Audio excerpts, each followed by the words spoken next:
Very disease like at the age of 49 diagnosed हुई. Now I'm 56, 55 now. और जब diagnosed हुई तो at that point of time मैं चल भी नहीं पाती थी. मेरे knees swelling थे, spine में काफ़ी bulging थी, जिसकी वजह से मुझे पूरे time spine support, knee support पहनना पड़ता था. तो आई मैं 10 मिनट भी बैठ नहीं पाती थी. बट फिर मैंने PGI से मेडिसिन शुरू की. बट जब मुझे डिजीज डायग्नोस हुई तो मुझे लगा कि मुझे बिकॉज बहुत एक्टिव लाइफ जीती थी. बाय प्रोफेशन में कंप्यूटर साइंस लेक्चरर हूँ, तो और काफ़ी स्पोर्ट्स एक्टिविटी सब में पार्टिसिपेट करती रहती थी. तो एक्टिव होने के बाद हेल्दी लाइफ स्टाइल के बाद ही मुझे ये डिजीज़ हुआ. तो कहीं ना कहीं मुझे ऐसा लगता था कि क्यों हुआ. तो बिकॉज ऑफ दैट वाई मैंने मेरे डॉक्टर भी डॉक्टर अमिता अग्रवाल, उन्होंने इंस्पायर इंडिया करके जिसमें डॉक्टर रंजन भी एक डॉक्टर थे, 10 डॉक्टर्स का ग्रुप था जो रिसर्च कर रहे थे ऑल ओवर इंडिया. तो मेरी लकी वो मेरी डॉक्टर थी और उन्होंने उनसे मैंने बोला मैम मुझे ये डिजीज़ हुई और मेरे घर में बहुत सारे लोग डॉक्टर हैं, फिर भी इस डिजीज़ को डायग्नोज होने में अगर मैं फैक्ट बैक करूँ तो मुझे 2005 में नहीं होगी, 1996 के आराम से मुझे स्किन पे फ्लेयर्स होते थे. मतलब काफ़ी पक जाता था और पर्पल होके स्किन से पास आना ऐसा चलता था. ये हुआ मेरे को मेरी प्रेगनेंसी के बाद. मेरा बेटा हुआ 1995 में. उसके बाद मुझे ये प्रॉब्लम आई और ऐसा करते करते मैं बहुत जगह स्किन स्पेशलिस्ट को दिखाती रही, मेडिसिन खाती थी, चलता रहा. फिर 2007 से मुझे जॉइंट पेन और इन्फ्लेमेशन शुरू हुआ. तो मैं PGI में गई और न्यूरोलॉजी में भी दिखा के आई और फिर उस समय उन्होंने मुझे फाइब्रोमाइल्जिया डायग्नोज किया और फाइब्रोमाइल्जिया के लिए उन्होंने मुझे कुछ लाइफस्टाइल चेंजेस बताया, कुछ मेडिसिन दी. चिया ने किया, मुझे काफ़ी फायदा था और ऑलरेडी मैं लाइफस्टाइल और फूड लेवल पे अच्छे से फॉलो करती थी. फिर मुझे 2019 में अगेन प्रॉपर डिजीज डायग्नोज हुई और उस समय तो मुझे काफ़ी हाई फीवर था. मेडिसिन खाने के बाद भी फीवर कम नहीं होता था और जॉइंट्स वगैरह काफ़ी स्वेल हो गए थे, मुझे चलने में दिक्कत आ रही थी. और फिर उस बीच में मुझे UTI इंफेक्शन हुआ, ड्रग रिएक्शन हो गया, मेरी पूरी बॉडी स्टिफ हो गई. और फिर मैं वापस उस मेरा यूबस डायग्नोज हुआ 2019 में. और वहाँ पे डॉक्टर अमिता अग्रवाल मेरी डॉक्टर. तो मैंने बोला कि हमारे घर में मेरे डॉक्टर हैं और फैमिली में भी, फिर भी मुझे इस डिजीज़ को डायग्नोज होने में ऑलमोस्ट 20 ईयर्स का टाइम लगा. तो और कई बार लकीली मेरा लाइफस्टाइल अच्छा था, सब कुछ अच्छा था, तो मुझे डिजीज़ में उस लेवल पे डायग्नोज नहीं हुआ कि मेरे ऑर्गन इफेक्ट हो. बट जनरली डॉक्टर्स भी नहीं जानते हैं और बहुत ज़्यादा डॉक्टर्स के पास जाइए तो डॉक्टर सोचते हैं कि पेशेंट बहुत ज़्यादा कैंसर कर रहे हैं, तो कई बार साइकियाट्री के लिए भेज देते हैं. तो मैंने बोला कि ये हमारे पास एक ऐसा ग्रुप होना चाहिए जिससे कि हम पेशेंट को, डॉक्टर्स को भी ग्राउंड लेवल पे वो करें कि अगर कोई पेशेंट रिकरेंट इन सब प्रॉब्लम के साथ आता है तो उसको आप न्यूरोलॉजी या इम्यूनोलॉजी में भेजें सो दैट कि डिजीज़ अर्ली डायग्नोज हो जाए. उस प्रोजेक्ट के नाम पे हमने इंस्पायर नोटिस इंडिया के ग्रुप बनाया है. अभी तक तो सोशल मीडिया है, लेकिन 1-2 महीने में रजिस्टर होकर we are also making the foundation और फिर हम सोशल लेवल पे भी काम करें. तो अभी हम यूट्यूब लाइव्स वगैरह करते हैं पेशेंट और डॉक्टर का Q&A सेशन, जैसे अभी हम यहाँ पे क्वेश्चंस पूछ पा रहे हैं, ऐसा हम Q&A सेशन हम यूट्यूब पे कई बार डॉक्टर रंजन के साथ, डॉक्टर अमिता के साथ, डॉक्टर लीजा राजशेखर है वहाँ से हैदराबाद से, सिंधु से डॉक्टर विनीता शोभा है. तो हम लोग ऐसे पेशेंट सपोर्ट प्रोग्राम्स करते रहते हैं. और हमने यूबस नेपाल तक के साथ भी मिलते हैं कई बार प्रोग्राम्स ऑनलाइन किया है यूट्यूब पे. आप इंस्पायर इंडिया के यूट्यूब साइट पे जाएंगे तो वो सारे वीडियोस पड़े भी हैं और आप सुन सकते हैं. और हम इंकरेज भी करते हैं कि पेशेंट्स भी अपनी स्टोरी हमें दें और हम उसको शेयर करें, जिससे कि जो लोग इस डिजीज़ के इनिशियल स्टेज में हैं, जिनकी डिजीज़ डायग्नोज नहीं हुई है, वो हमारी स्टोरीज को सुन के अपने को सही जगह पे ले जाके दिखाएं और डिजीज़ डायग्नोज हो जाए, जिससे कि वो अपने ऑर्गन्स को अपने को सेव कर सकें. बिकॉज जो ल्यूपस के साथ है, अर्ली डायग्नोसिस अगर हो जाए तो आप आराम से अच्छे लाइफ स्पैन को, अच्छी लाइफ जी सकते हैं. तो इसलिए जैसे हमारा ये जो सोशल सर्कल है, कम्युनिटीज़ हैं, ये बहुत इम्पॉर्टेंट है. और इससे कि पेशेंट्स और पेशेंट्स के जो घर वाले हैं उनको भी जानना ज़रूरी है इन सब चीज़ों को कि कोई पर्सन जिसका कि ल्यूपस डायग्नोस हुआ है उसको घर से या सोशल लेवल पे कैसे सपोर्ट मिले, वो पेशेंट अपने आप को लोनली महसूस ना करे। एक तो क्या होता है कि पेशेंट डिप्रेशन में चले जाते हैं, जैसे कि सोशल मीडिया पर अगर वो पढ़ लेते हैं ल्यूपस के बारे में तो बहुत ही ज़्यादा मेंटली वो परेशान हो जाते हैं कि इस डिजीज़ का तो कोई इलाज नहीं है, हम कितने दिन कैसे चल पाएंगे, कैसे लाइफ में चीज़ें होंगी। बट ऐसा नहीं है, डॉक्टर्स का रोल एक बहुत इम्पोर्टेंट रोल है, लेकिन कहीं ना कहीं गॉड ने हमें भी वो पावर दी है कि हम अपने आप को एक एक्सेलरेटेड हीलिंग के ट्रैक पे लेके आ सकते हैं। वो हमारा ब्रेन है, हमारा माइंड है कि हम कैसा सोचते हैं अपने डिजीज़ को लेके। अगर हम डिजीज़ को ऐसे लेके सोच लेते हैं कि ये फेटल है, अब हमारा कुछ नहीं होने वाला, तो हम किसी के एंड पे नहीं पहुँचेंगे। कितनी भी दवाइयाँ खाएँ, हमको वो लेवल ऑफ जो कहते हैं ना रिमिशन पे पहुँचना या हीलिंग फास्ट होना वो नहीं हो सकता है। जैसे कि मैं अभी आपको देख के लग रहा है कि कभी मुझे स्पाइन में प्रॉब्लम थी या नी में प्रॉब्लम थी, नहीं ना, मैं आराम से भी बोलेंगे तो मैं पहाड़ पे भी चढ़ के आती हूँ, आप बोलेंगे 2000 टाइगर सीढ़ियाँ भी चढ़ के आती हूँ। और pain killer as of now मेरी लाइफ में क्लियरली जैसे एक नॉर्मल पर्सन कभी ज़्यादा थक गया या बुखार हो गया तो खाना है, मेरी लाइफ में पेन किलर भी नहीं है, क्योंकि ये सारी चीज़ें मैंने खाने से और आपके सोचने से, जैसा आप सोचते हैं इससे बहुत चीज़ें मैटर करती हैं। और जैसे सबसे ज़्यादा जैसे हम एंग्जाइटी में आ जाते हैं, उसके लिए भगवान ने सबसे अच्छा टूल दिया है जो हर समय हमारे पास है, दैट इज आवर ब्रेथ, हमारी सांसें। कि जब हम आप देखिए जब हम ज़्यादा परेशान होते हैं तो बहुत शॉर्ट स्पैन की सांसें लेते हैं तो हमारे एंग्जाइटी लेवल और बढ़ जाता है। लेकिन अगर हम इन सांसों को भी एज ए टूल इस्तेमाल करें तो हम अपनी मेंटल वेलनेस को वहीं से स्टार्ट कर सकते हैं। और ये हमारे हम ये नहीं कहते जैसे जो हमारे डॉक्टर ने मेडिसिन प्रिस्क्राइब की वो हम एकदम एक्चुअल टाइम पे लेते हैं, हमेशा टाइम से फॉलो के लिए जाते हैं।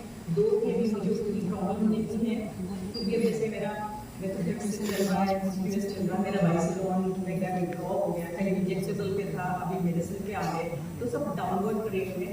लेकिन मेडिसिन और फॉलोअप के साथ कभी भी हमने डिसिप्लिन नहीं किया। जब जिस दिन फॉलोअप में समझ कैसे भी जाना है, मेडिसिन टाइम से खाना है और लाइफस्टाइल चेंजेस ऐसे किया कि जैसे स्टेरॉइड चला तो आपको बहुत ज़्यादा लगेगी, आप वेट कुछ नॉन कर सकते हैं। तो व्हाट आई डिड कि हमने अपना खाने का पैटर्न ही चेंज कर दिया। खाने में कोई कमी नहीं की कि हम पराठे नहीं खाते, पकौड़े नहीं खाते, मिठाई नहीं खाते या हलवा नहीं खाते, सब कुछ खाते हैं, लेकिन हमको सारा चीज़ ब्रेकफास्ट में खाना चाहिए। नाश्ते में छोले भटूरे भी खा रहे हैं, पकौड़े भी खा रहे हैं, मिठाई भी खा रहे हैं, रसगुल्ले भी खा रहे हैं और दोपहर का खाना अच्छा करें। शाम को भी जल्दी खाना खाना पसंद है और कोशिश करती हूँ कि सनसेट से पहले बनाएं, क्योंकि सन इज समथिंग विच जो हमारे मतलब डाइजेस्टिव सिस्टम को कंट्रोल करता है। अगर आप खाना सनसेट से पहले खाना शुरू करेंगे तो आप देखेंगे कि लाइफ में 90% अगर नहीं बोलेंगे तो 70% डिजीज आपकी ऐसे ही ठीक हो जाएगी, क्योंकि जो हमारा नाइट का टाइम है वो हीलिंग का टाइम होता है, बॉडी हमारी रिपेयरिंग मोड में होती है। और अगर हम लेट नाइट खाना खाते हैं तो वो सारी एनर्जी उसके डाइजेशन में चली जाती है और हम जो रात को सोने का बेनिफिट है वो हम नहीं ले पाते हैं और बॉडी हमारी रिपेयर नहीं होती है। तो इससे बहुत इम्पोर्टेंट है कि हम खाने को कैसे खा रहे हैं और कभी भी ओवर ईटिंग मत करिए। कोई भी चीज़ आपको कितनी भी पसंद है, आपको कोई भी चीज़ इवन शुगर है तो भी बोलेंगे मिठाई खाइए, लेकिन आप मॉर्निंग में खाइए और कम खाइए, क्वांटिटी कम करिए। आप 4 रसगुल्ले खाते हैं, फिर रसगुल्ले खाते सेटिस्फाइड हो जाइए, नहीं, बिल्कुल बंद करने से अच्छा नहीं तो खा पा रहा हूँ उसके लिए थैंक को करिए खा पा रहा हूँ, है ना।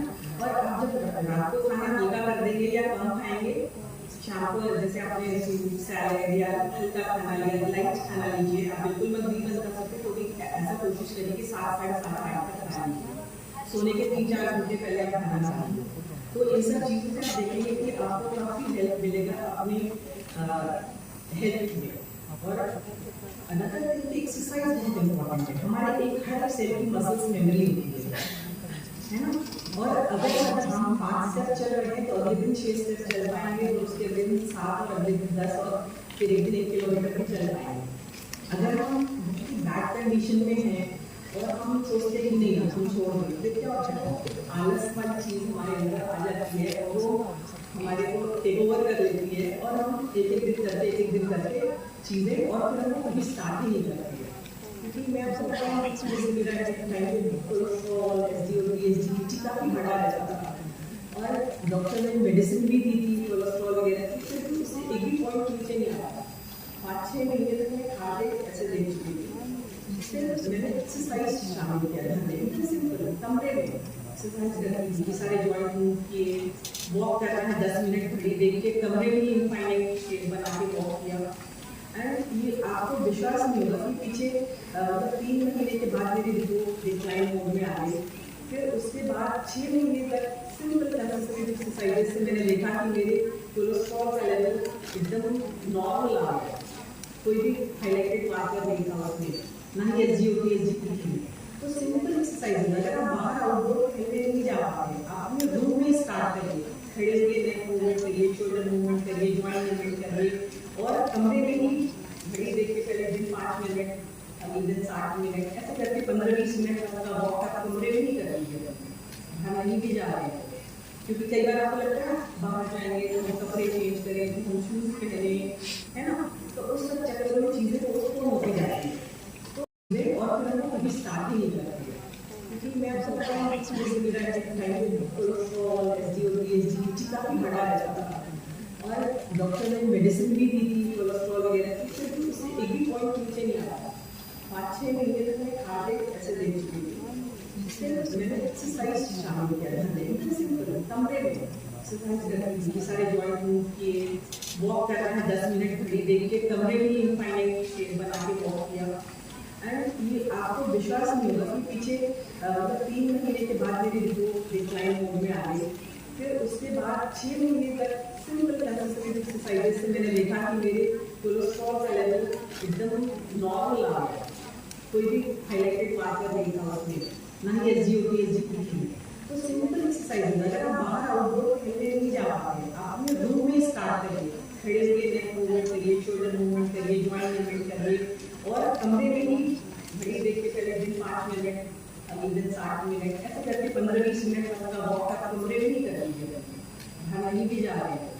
क्योंकि कई बार आपको लगता है बाहर जाएंगे तो हम कपड़े चेंज करें, तो हम शूज़ पहने, है ना, तो उस सब चक्कर में चीज़ें पोस्टपोन होती जाती हैं। तो it's all how you manage your life, आप अपनी ज़िंदगी को कैसे मैनेज कर रहे हैं। तो दवाएं एक तरफ है और आपका लाइफस्टाइल मैनेजमेंट एक तरफ है। अगर आप अपनी लाइफस्टाइल को भी साथ साथ मैनेज करके चलेंगे तो आप देखेंगे कि आपकी डिजीज बहुत ही जल्दी रिमिशन में आ जाएगी, है ना।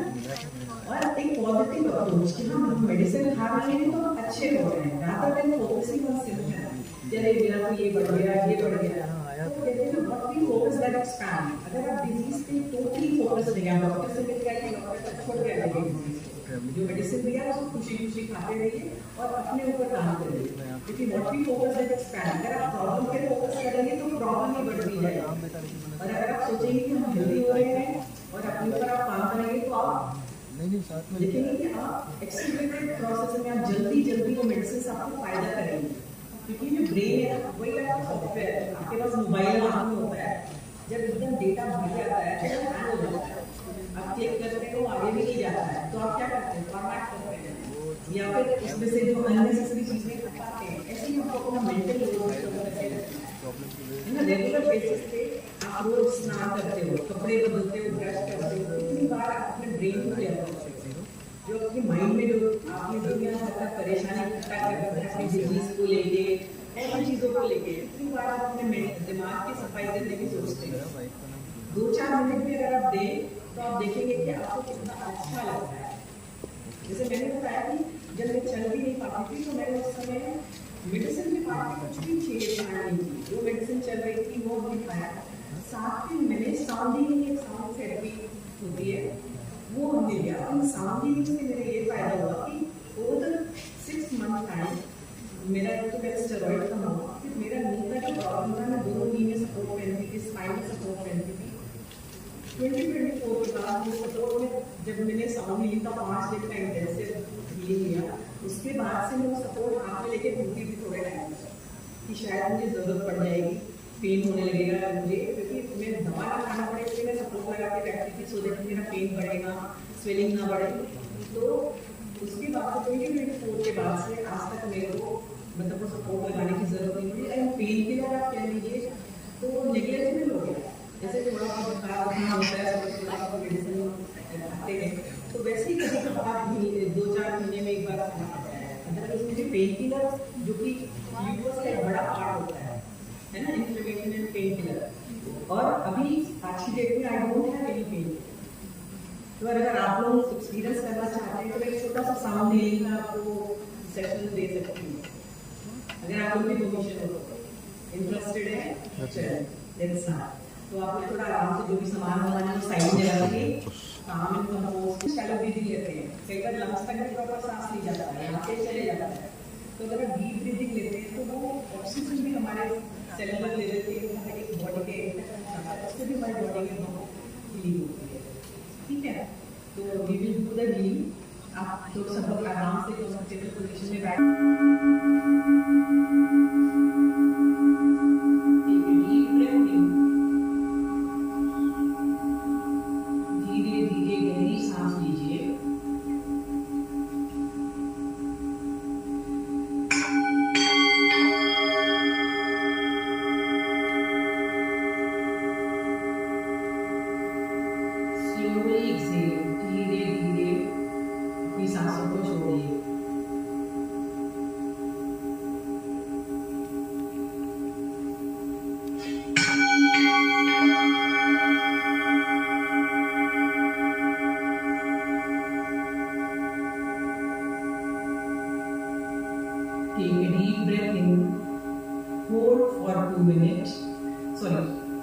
till the count of 2. Then slowly exhale from your mouth. ऐसा करके मुंह से सांसों को छोड़िए और विजुअलाइज कीजिए कि जैसे आप सांसों को छोड़ रहे हैं, आपकी बॉडी से टेंशन, एंजाइटी, पेन, कोई भी चीज़ है वो आपकी बॉडी से बाहर जा रही है।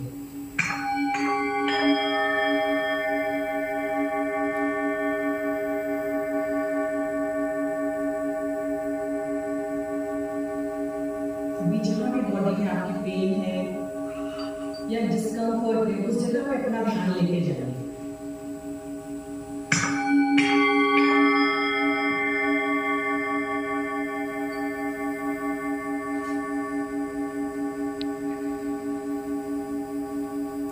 जैसा भी सेंसेशन है, हैवीनेस लग रही है, पेन लग रहा है या ब्रेन में आपको बहुत ज्यादा थॉट्स आ रहे हैं,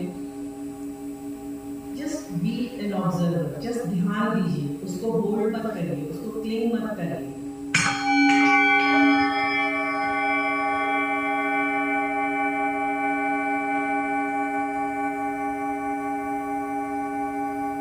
नाउ अब उस जगह को देखते हुए आप स्माइल करिए अंदर और बोलिए कि आप जो भी है, पेन है, जिस वजह से भी है, उस रीजन को मैं रिलीज कर रही हूँ। जिसकी वजह से वहाँ पे पेन है या हैवीनेस है या एंजाइटी कहीं पे है, उसको मैं रिलीज कर रही हूँ अपने सिस्टम से। बिकॉज हम ही है जो अलाउ करते हैं, उसको बॉडी में होल्ड करते हैं। तो एज ऑफन हम रिलीज करते रहेंगे तो we will see our body, our system become lighter.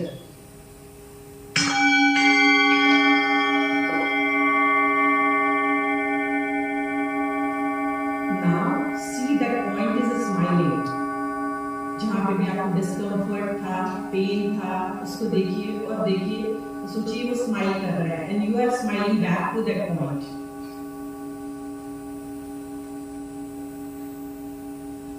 ये चीज आप किसी भी ऑर्गन के साथ कर सकते हैं। जिस ऑर्गन में जैसे आपको प्रॉब्लम है, just look at that organ and see that organ is smiling and you are smiling back to that organ. Because जैसे कि अगर आप जग रहे हो तो घर में चोर नहीं आता है, उसी तरह अगर आप उस ऑर्गन को ऑब्जर्व करते रहेंगे तो जो भी बीमारी है वो भी वहां से निकल जाएगी, बिकॉज आप अवेयर हैं, आप जागरूक हैं उस जगह के लिए, है ना।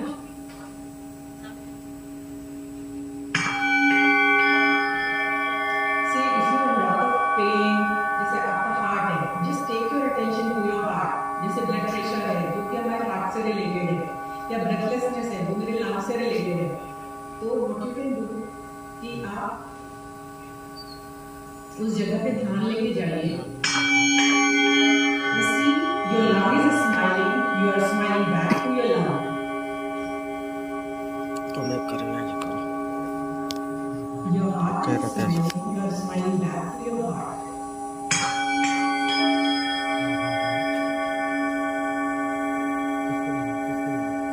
Your liver is smiling, you are smiling back to your liver. Your kidneys are smiling, you are smiling back to your kidneys.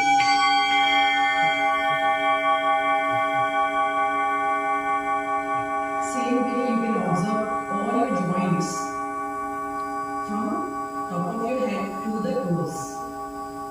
Take your attention point by point.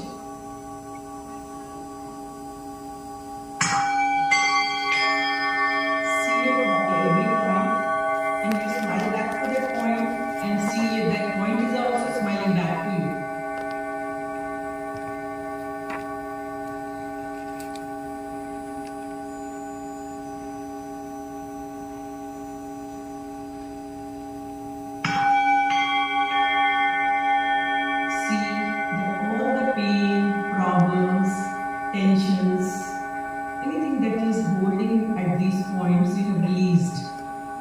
आपने मिलेंगे उस जगह से उनको निकाल दिया है।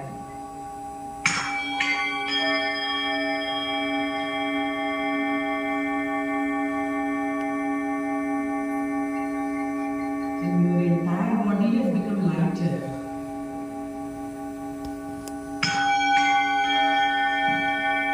Your mind has become calmer.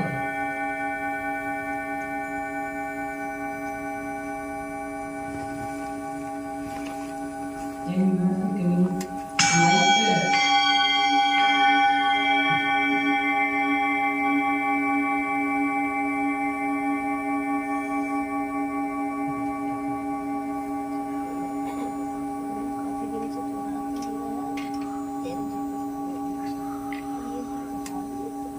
Now you can say, I love myself. Because most of the time we are extrovert. We do not love ourselves. Because of that we have a lot of challenges in our life. Accept yourself as you are. आप जैसे हैं वैसे अपने आप को appreciate करिए। जब आप अपने आप को अप्रिशिएट करेंगे तो you will see कि your body is start loving you back and responding you back happily.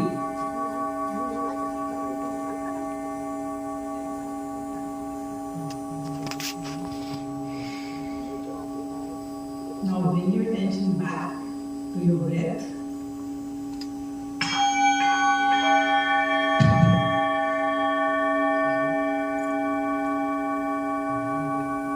And slowly, gently open your eyes.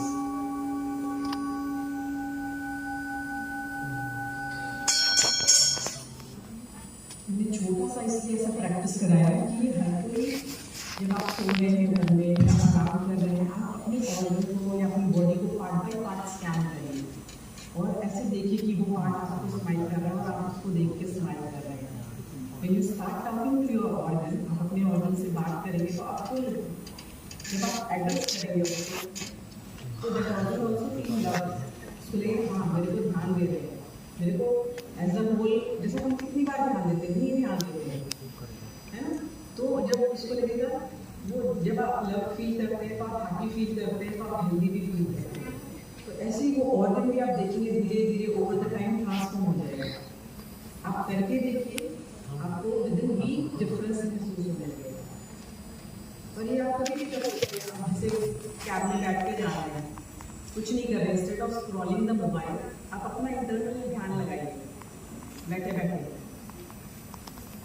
आप खुली आंखों से भी ध्यान लगा सकते हैं। You just need to talk internally, है ना। आपको अपने एक ऑडियंस से बात करना है और करना है, या सोने जाने से पहले तो जरूर करें, क्योंकि कहते हैं जब आप सोते हुए कोई चीज़ करते हैं तो हमारे सबकॉन्शियस में चलता रहता है ब्रेन, तो रात भर ऐसे चलेगा तो आप अपनी बॉडी को हील महसूस करेंगे और लाइट महसूस करेंगे। कैसा लगा आप लोगों को ये प्रोसेस? बहुत अच्छा, सिंपल है। आप कभी डिफिकल्ट मेडिटेशन भी होते हैं, लेकिन ऐसी चीज़ सिखाई जो आप अपने आप कर सकें। ये तो एडेड एडवांटेज था, हमने साउंड ऐड किया, अदरवाइज आप बगैर साउंड के भी बस कि आपको अपने हर एक ऑर्गन पे फोकस लेके जाना है। मान लो आपकी आंखों में दिक्कत आ रही है, बस आंखों को देखिए और जस्ट सी कि you are smiling back to your eyes, आपकी आंखें आपको देख के मुस्कुरा रही है। तो जहाँ पे भी अगर आप स्माइल करिए तो आपको पेन नहीं महसूस होगा, नेगेटिव थॉट नहीं आएंगे, है ना। It's all about negative thought. हमारे दिमाग में नेगेटिव थॉट्स नहीं आने चाहिए, नहीं आएंगे तो हम अपनी जो हीलिंग जर्नी उसको एक्सेलरेट कर पाएंगे। कि बाकी आप जैसे कुछ चीज़ें हैं यहाँ पे इंस्पायर प्लस इंडिया पे आपका जो यूट्यूब चैनल है उस पर हमारे बहुत सारा जिसमें जो लाइव प्रोग्राम भी करते हैं तो हम ग्रुप्स में डालते रहते हैं, तो डॉक्टर्स के साथ हम Q&A वगैरह करते हैं, तो वो आप रिकॉर्डिंग भी पढ़िए, हम जब भी डालते हैं ग्रुप्स में इन्फॉर्मेशन डालते हैं। अगर आप अपने क्वेश्चंस पूछेंगे तो फिर क्वेश्चंस को हम वहाँ पे एड्रेस कर सकते हैं। ये जैसे हमारा लाइव वाला है, ये सारी रिकॉर्डिंग्स की पड़ी हुई है, आप हमको देख सकते हैं। टाइम पे हम करते हैं, बहुत कंसल्टिंग इसलिए नहीं है क्योंकि पेशेंट्स का जैसे रहता है ना, पेशेंट्स आए ढेर सारे, तो फिर हम लोग सब लोग का वैल्यूबल टाइम लेके आप उनके Q&A को एड्रेस करा सकते हैं। तो जैसे कि अभी वहाँ क्वेश्चन पूछ पा रहे हैं, ऐसे वहाँ ऑनलाइन भी आप पूछ पाएंगे। तो ये हम लोग ग्रुप में डालते रहते हैं। अदरवाइज आप इस चैनल को फॉलो करेंगे या इसको सब्सक्राइब कर लेंगे तो जो भी यहाँ पे आता है वो भी आपको मालूम पड़ेगा। Thank you.